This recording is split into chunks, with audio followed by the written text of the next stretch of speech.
Hello ವೀಕ್ಷಕರೇ, ರತ್ನ recipe ಚಾನಲ್ಗೆ ನಿಮಗೆಲ್ಲರಿಗೂ ಸ್ವಾಗತ. ಇವತ್ತು ಸಿಂಪಲ್ಲಾಗಿ ಬ್ರೇಕ್ಫಾಸ್ಟ್ ರೆಸಿಪಿಯಾಗಿ ನಾನಿಲ್ಲಿ ಕುಂಬಳಕಾಯಿ ಪಲ್ಯ ಹೇಗೆ ಮಾಡೋದು ಅಂತ ನೋಡ್ಕೋಣ. ತುಂಬ ರುಚಿಯಾಗಿರುತ್ತೆ. ಮಾಡುವ ವಿಧಾನ ಕೂಡ ತುಂಬ ಈಸಿಯಾಗಿರುತ್ತೆ. ಕುಂಬಳಕಾಯಿ ಅನ್ನೋದು ಅಷ್ಟು ಸಿಂಪಲ್ ಆಗಿರೋ ತರಕಾರಿ ಅನ್ಕೋತೀವಿ, ಆದರೆ ಕುಂಬಳಕಾಯಿಯಲ್ಲಿ ಯಥೇಚ್ಛವಾಗಿ ಫೈಬರ್ ಇರೋದ್ರಿಂದ ಹೊಟ್ಟೆ ಸಂಬಂಧಿತ ಕಾಯಿಲೆಗಳು ಕೂಡ ಬೇಗ ನಿವಾರಣೆ ಆಗುತ್ತೆ.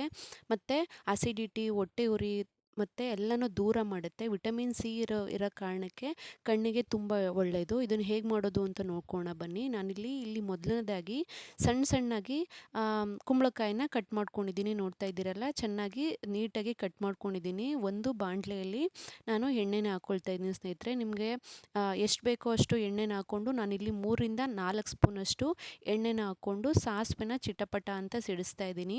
ಸಾಸಿವೆ ಚೆನ್ನಾಗಿ ಸಿಡಿದಾದ್ಮೇಲೆ ನಾನಿಲ್ಲಿ ಕರಿಬೇವಿನ ಸೊಪ್ಪನ್ನು ಹಾಕೋತಾ ಇದ್ದೀನಿ. ಕರಿಬೇವಿನ ಸೊಪ್ಪು ಆರೋಗ್ಯಕ್ಕೂ ಒಳ್ಳೆಯದಾಗಿರೋದ್ರಿಂದ ನೀವು ಯಥೇಚ್ಛವಾಗಿ ಹಾಕ್ಕೊಳ್ಬೋದು.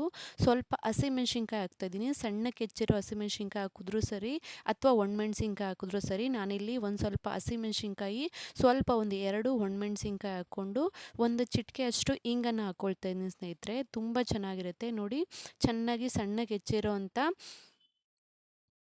ಹಸಿಮೆಣ್ಸಿನ್ಕಾಯಿ ಹಾಕ್ಕೊಂಡು ಮೀಡಿಯಮ್ ಉರಿಲಿ ಇದನ್ನು ಹುರ್ಕೊಳ್ಬೇಕು. ಜಾಸ್ತಿ ಉರಿ ಆಗಿಬಿಟ್ರೆ ಇದು ಸೀದೋಗೋ ಚಾನ್ಸಸ್ ಇರುತ್ತೆ. ಆದ್ದರಿಂದ ನಾವು ಇದನ್ನು ಮೀಡಿಯಮ್ ಉರಿಲಿ ಹುರ್ಕೊಂಡಾದ್ಮೇಲೆ ಸಣ್ಣಕ್ಕೆ ಹೆಚ್ಚಿರೋ ಅಂಥ ನಾನು ಈರುಳ್ಳಿನ ಹಾಕ್ಕೋತಾ ಇದ್ದೀನಿ. 2-3 ಈರುಳ್ಳಿ ಹಾಕ್ಕೋತಾ ಇದ್ದೀನಿ. ನೀವು ಕುಂಬಳಕಾಯಿ ಎಷ್ಟು ಕನ್ಸಿಸ್ಟೆನ್ಸಿ ಇರುತ್ತೆ ನೋಡಿಕೊಂಡು ನೀವು ಈರುಳ್ಳಿನ ತೊಗೋಬೋದು. ಗೊಜ್ಜು ಥರ ಇದನ್ನು ಚಪಾತಿ, ದೋಸೆಗೆಲ್ಲ ಸೈಡ್ ಡಿಶ್ ಆಗಿ ನೀವು ಅನ್ನ ಮುದ್ದೆಗೆಲ್ಲ ಯೂಸ್ ಮಾಡ್ಕೋಬೋದು. ತುಂಬ ಚೆನ್ನಾಗಿರುತ್ತೆ. ಮತ್ತು ಎಷ್ಟೊಂದು ವಿಟಮಿನ್ಸ್ ಇರೋದ್ರಿಂದ ಇದನ್ನು ನೀವು ಮಕ್ಕಳಿಗೆ ಆಗಲಿ ದೊಡ್ಡವ್ರಿಗಾಗಲಿ ನೀವು ವಾರಕ್ಕೆ 2 ಸತಿ ಮಾಡಿ ಕೊಡ್ಬೋದು. ಶುಗರ್ ಕಂಟ್ರೋಲ್ ಲೆವೆಲ್ಲು ಕಮ್ಮಿ ಆಗುತ್ತೆ. ಆದ್ದರಿಂದ ಶುಗರ್ ಇರೋ ಪೇಷಂಟ್ಗೆ ನೀವು ವಾರಕ್ಕೆ 2 ಸತಿ ಈ ಡಿಶ್ನ ಮಾಡಿಕೊಟ್ರೆ ಅವ್ರಿಗೆ ಶುಗರು ತುಂಬ ಕಂಟ್ರೋಲ್ ಆಗುತ್ತೆ. ನೋಡಿ, ಈರುಳ್ಳಿ ಚೆನ್ನಾಗಿ ಹುರಿದಾದ್ಮೇಲೆ ಸ್ವಲ್ಪ ಕೆಂಪಾಗಿ ಬರೋ ಅಂತ ಆದಮೇಲೆ ನಾನಿಲ್ಲಿ 2 ಟೊಮೊಟೊನ ಹುರ್ಕೋತಾ ಇದ್ದೀನಿ ಸ್ನೇಹಿತರೆ. ನೋಡ್ತಿದ್ರಲ್ಲ, ಟೊಮೊಟೊ ಹಣ್ಣು ಮತ್ತು ಈರುಳ್ಳಿ ಸಾಫ್ಟ್ ಆಗೋವರೆಗೂ ನಾವು ಇದನ್ನು ಹುರ್ಕೋಣ. ಈ ಸಮಯದಲ್ಲಿ ಒಂದು ಪಿಂಚಷ್ಟು ನಾನಿಲ್ಲಿ ಉಪ್ಪನ್ನು ಹಾಕ್ಕೊಳ್ತಾ ಇದ್ದೀನಿ. ಯಾಕಂದರೆ ಈರುಳ್ಳಿ ಮತ್ತು ಟೊಮೊಟೊ ಎರಡೂ ಚೆನ್ನಾಗಿ ಬೇಯಬೇಕು ಮತ್ತು ಕ್ವಿಕ್ಕಾಗಿ ಆಗುತ್ತೆ. ಅದರಿಂದ ನಾನಿಲ್ಲಿ ಈರುಳ್ಳಿ ಟೊಮೊಟೊ ಬೇಯುವಷ್ಟು ಒಂದು ಪಿಂಚಷ್ಟು ಉಪ್ಪು ಹಾಕಿ ನಾನು ಇದನ್ನು ಮೀಡಿಯಮ್ ಊರಲ್ಲಿ ಮುಚ್ಚಿಟ್ಟಿದ್ದೀನಿ. ನೋಡ್ತಿದ್ರಲ್ಲ, ಈಗ ಈರುಳ್ಳಿ ಟೊಮೊಟೊ ಎಲ್ಲ ಚೆನ್ನಾಗಿ ಬೆಂದಿದೆ ಅಥವಾ ಚೆನ್ನಾಗಿ ಹುರಿದಿದೆ. ಈ ಹಂತದಲ್ಲಿ ನಾವಿವಾಗ ಹೆಚ್ಚಿಟ್ಕೊಂಡಿರೋಂಥ ಕುಂಬಳಕಾಯಿನ ಹಾಕ್ಕೋತಾ ಇದ್ದೀನಿ. ನೋಡ್ತಿದ್ದೀರಲ್ಲ, ಕುಂಬಳಕಾಯಿ ಎಷ್ಟು ಚೆನ್ನಾಗಿದೆ ಅಂತ. ಮೀಡಿಯಮ್ ಆಗಿ ನೀವು ಎಷ್ಟು ಬೇಕಾದರೂ ಬೇಗ ಬೆಂದೋಗುತ್ತೆ ಮತ್ತು ಬೇಗನೂ ಆಗುತ್ತೆ. ಅದರಿಂದ ನಾನಿಲ್ಲಿ ಸಣ್ಣದಾಗೆ ಹಚ್ಕೊಂಡಿದ್ದೀನಿ. ಇದನ್ನು ಬೇಯಿಸಿ ಮತ್ತು ಸುರಿಯೋ ಅವಶ್ಯಕತೆ ಏನಿಲ್ಲ. ಈ ಒಗ್ಗರಣೆಲೇ ಕೂಡ ನೀವು ಬೇಯಿಸ್ಕೊಬಿಡ್ಬೋದು. ತುಂಬ ಚೆನ್ನಾಗಿರುತ್ತೆ. ಇದು ಚಪಾತಿಗೆ ಒಳ್ಳೆ ಕಾಂಬಿನೇಷನ್ ಆಗಿದೆ. ವಾರಕ್ಕೆ 2 ಸತಿ ಆದರೂ ನೀವು ಮಕ್ಕಳಿಗೆ ಮಾಡಿಕೊಡ್ಬೋದು ಇದನ್ನು.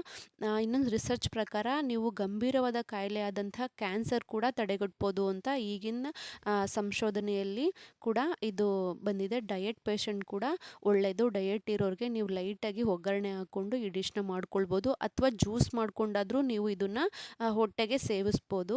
ಕುಂಬಳಕಾಯಿ ಸೇವನೆಯಿಂದ ಒತ್ತಡ, ಕೋಪ ಅಥವಾ ಏನಾದರೂ ನಿದ್ರಾಹೀನತೆ ಇದ್ದರೆ, ಖಿನ್ನತೆ ಇದೆ, ಇಂಥ ಗಂಭೀರವಾದ ಸಮಸ್ಯೆಗಳು ಕೂಡ ನೀವು ನಿವಾರಣೆ ಮಾಡೋಕ್ಕೆ ಇದು ಉಪಯೋಗ ಆಗುತ್ತೆ.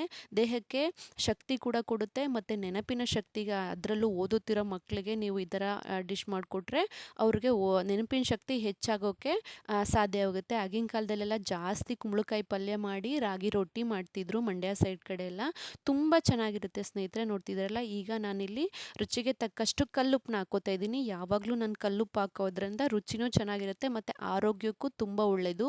ಪುಡಿ ಉಪ್ಪು ಉಪಯೋಗಿಸ್ಕೊಳ್ಳೋಕ್ಕಿಂತ ನಾವು ಕಲ್ಲುಪ್ಪನ್ನ ಉಪಯೋಗಿಸ್ಕೊಂಡ್ರೆ ಆರೋಗ್ಯಕ್ಕೆ ತುಂಬ ಒಳ್ಳೆಯದಾಗಿರುತ್ತೆ. ನೋಡ್ತಿದ್ರಲ್ಲ, ಈಗೆಲ್ಲ ಚೆನ್ನಾಗಿ ಮಿಕ್ಸ್ ಮಾಡಿ ನಾನು ಇದನ್ನು ಮುಚ್ಚಕ್ಕಿಡ್ತಾ ಇದ್ದೀನಿ. ಲಾಸ್ಟಲ್ಲಿ ನಾನಿಲ್ಲಿ ಖಾರದ ಪುಡಿನ ಹಾಕ್ಕೋತಾ ಇದ್ದೀನಿ. ಖಾರದ ಪುಡಿ ಅಂದರೆ ಸಾಂಬಾರು ಪುಡಿ ಹಾಕ್ಕೊಳ್ತಾ ಇದ್ದೀನಿ ಸ್ನೇಹಿತರೆ. ಸಾಂಬಾರು ಪುಡಿ ಒಂದು 2 ಸ್ಪೂನಷ್ಟು ಹಾಕ್ಕೊಳ್ತಿದ್ದೀನಿ.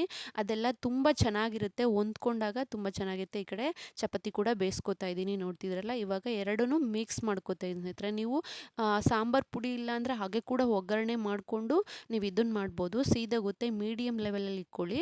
ಇಲ್ಲಾಂದರೆ ನಾವು ಸ್ವಲ್ಪ ಸಾಂಬಾರು ಪುಡಿ ಹಾಕಿದ್ರೆ ಟೇಸ್ಟು ತುಂಬ ಚೆನ್ನಾಗಿರುತ್ತೆ. ಹೊಂದಾಣಿಕೆ ಆಗಿ ನಿಮಗೆ ರುಚಿ ಡಬಲ್ ಆಗುತ್ತೆ. ಈಗ ಲಾಸ್ಟಲ್ಲಿ ನಾನಿಲ್ಲಿ ಕೊತ್ತಂಬರಿ ಸೊಪ್ಪಿಂದ ಅಲಂಕರಿಸ್ತಾ ಇದ್ದೀನಿ. ಮತ್ತು ಕಾಯಿ ತುರಿನ ಹಾಕೋದು ಮರಿಬೇಡಿ. ಕಾಯಿ ತುರಿ ಹಾಕಿದ್ರೆ ತುಂಬ ಚೆನ್ನಾಗಿರುತ್ತೆ.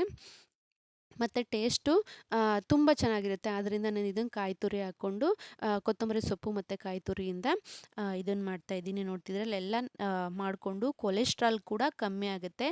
ಹೃದಯದ ಆರೋಗ್ಯ ಕೂಡ ತುಂಬ ಒಳ್ಳೆಯದು. ಆದ್ದರಿಂದ ನೀವು ವಾರಕ್ಕೆ 2 ಸತಿ ಆದರೂ ನೀವು ನಿಮ್ಮ ಚಪಾತಿ ಅಥವಾ ಏನಾದರೂ ಮಾಡಿದಾಗ ಏನು ಮಾಡಬೇಕು ಅಂತ ಯೋಚನೆ ಮಾಡ್ತಿದ್ದಾಗ ನೀವು ಕುಂಬಳಕಾಯಿ ಪಲ್ಯನ ಈಸಿಯಾಗೂ ಮಾಡ್ಕೊಳ್ಬೋದು ಸ್ನೇಹಿತರೆ. ನೋಡ್ತಿದ್ರಲ್ಲ ಎಷ್ಟು ಈಸಿಯಾಗಿ ಎಷ್ಟು ಚೆನ್ನಾಗಿ ಮಾಡ್ಬೋದು ಅಂತ.